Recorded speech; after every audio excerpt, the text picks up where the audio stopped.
Boker Tov, everyone, and welcome to this week's Taste of Torah.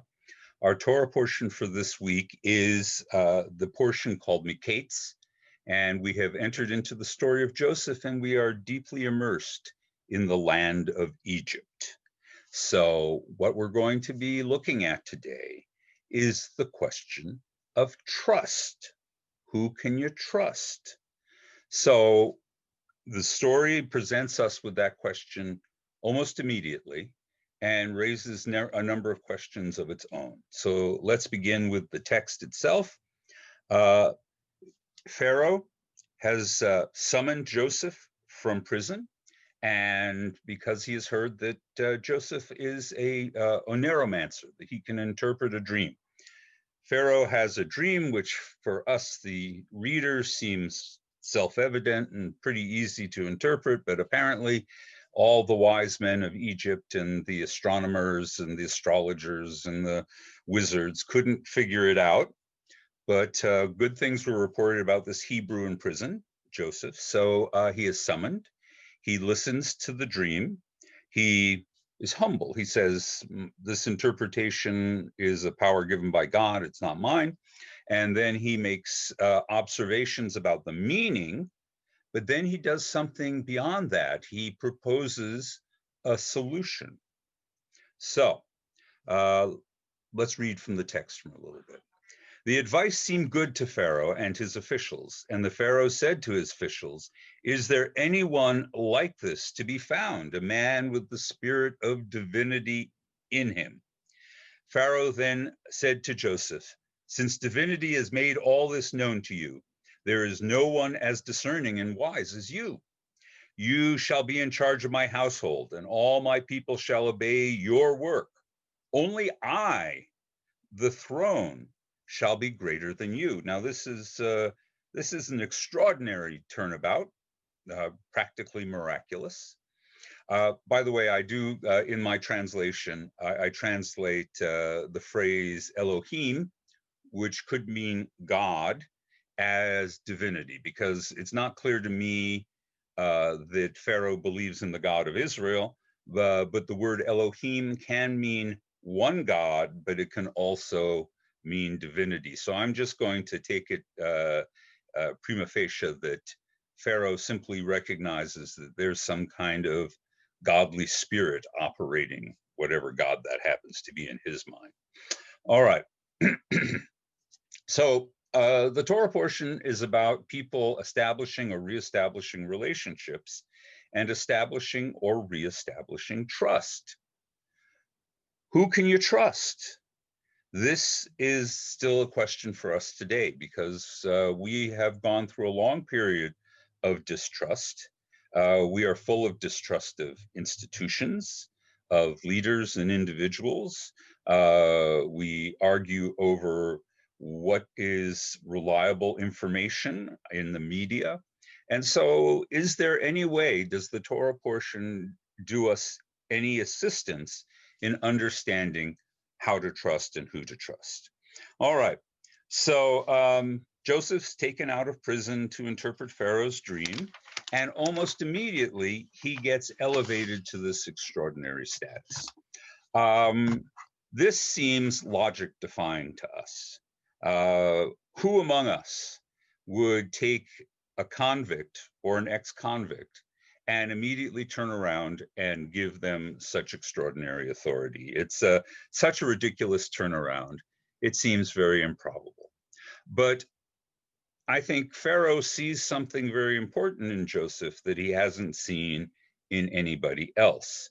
And that is that he not only offers an interpretation of the dream, but he quite specifically lays out a program to deal with what is coming.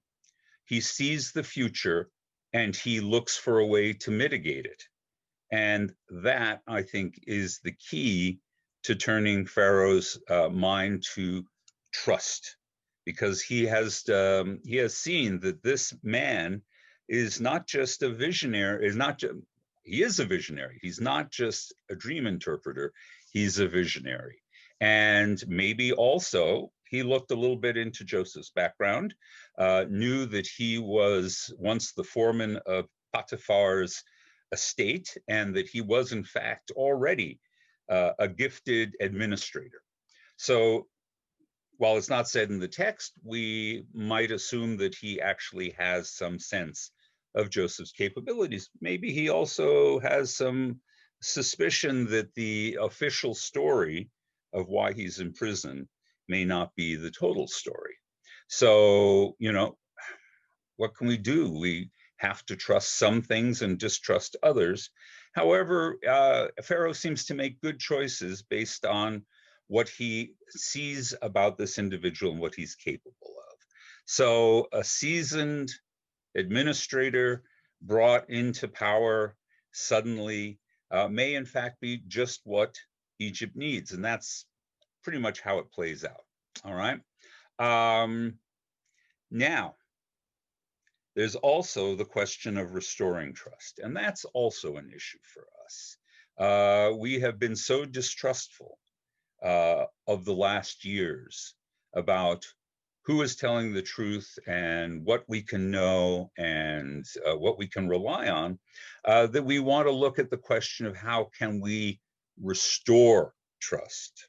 And that makes for the second part of our narrative, because Joseph, having become a powerful man in Egypt, now finds himself unexpectedly face to face with the brothers who threw him into a pit to die and then decided instead to profit off of him and sold him into slavery to Egypt. And Joseph has every reason to not trust these people. He has a couple of options. He could, given the power he has in the ancient world, he probably could have just arrested them, thrown them into prison, or summarily executed them. On the other hand, he could have simply provided them with what they asked for, some provisions, and sent them on their way. But he wanted something more from them. I think he wanted to be able to trust them again. He wanted to reclaim his family. He wanted to reclaim his people and his future.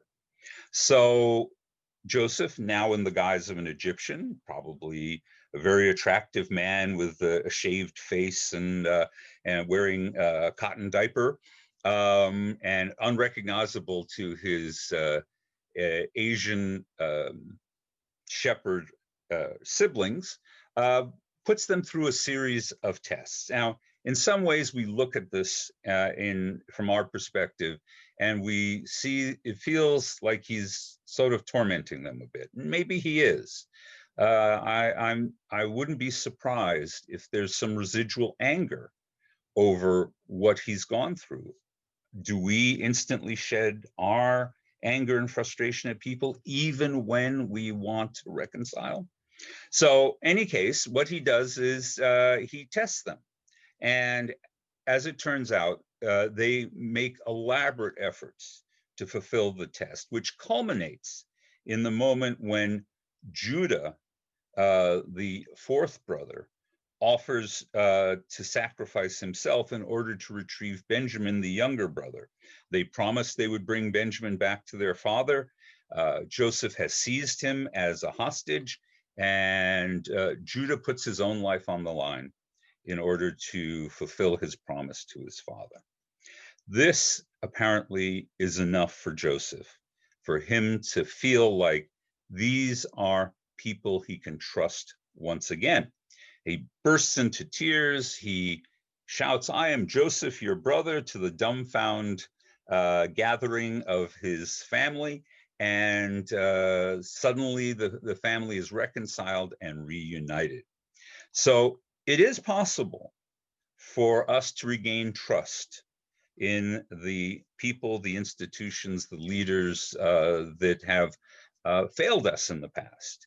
But it's reasonable for us to test them, to expect that trust will not be restored instantly, but has to be demonstrated through effort. And God willing, that's what we'll see in the future, that we can find people we trust, and we can restore to trust the people who may have fallen short for us in the past. It is a good time to think about reconciliation. I mean, we're just closing out Hanukkah, and it is the holiday of dedication. So what we perhaps need to do at this time is to think about rededicating ourselves to our institutions, to our relationships, to our family, and use this occasion where we have a little more time on our hands to engage in those more difficult conversations and those challenges that we have to put before those we want to be able to trust again. But I do believe that we will be able to restore that trust, and that a better future, a brighter future, as promised by this holiday, will be ours. All right. Well, it's a pleasure having talked to you, and we'll talk again next week if I don't get to see you over Shabbat.